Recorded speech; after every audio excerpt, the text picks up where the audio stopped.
I'm Carey. I'm with MB Electrical. I've been an electrician for 18 years now.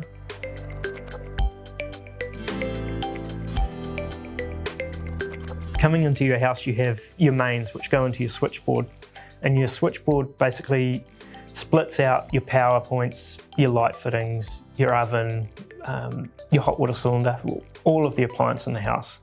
And each circuit is protected by a device with various levels of protection.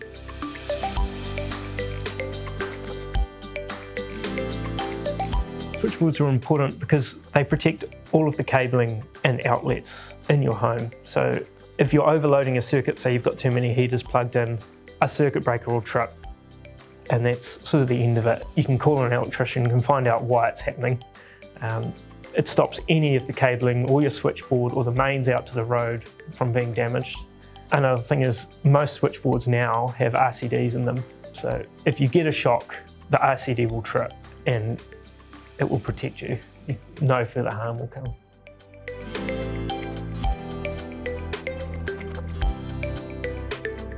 Minimum components would be MCBs or miniature circuit breakers, which protect all of your circuits from overcurrent.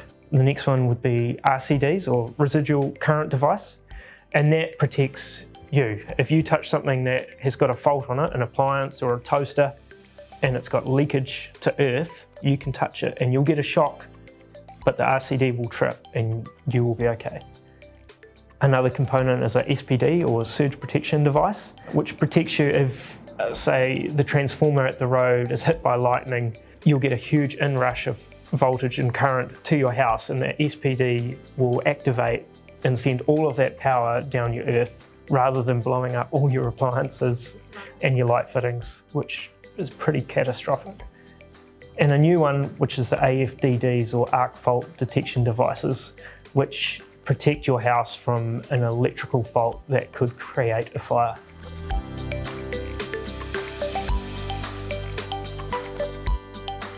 So if your house is built prior to 2003, there's a really good chance you won't have RCD protection in there, which means with an RCD, you can get a shock, but it won't seriously harm you.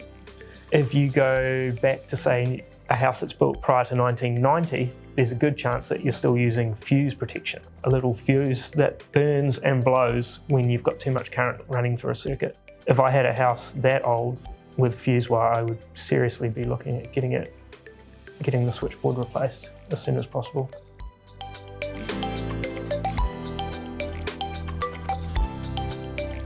Your main telltale would be if you've still got fuse wire protecting your circuits, which are in a porcelain base that you have to pull out and replace the wire. If you've got those, you really need to be thinking about replacing your switchboard. If you've got a switchboard that doesn't have RCDs, which have got a little test button in them to make sure that they still work, it would be worth getting an electrician and to look at whether or not it's worth replacing.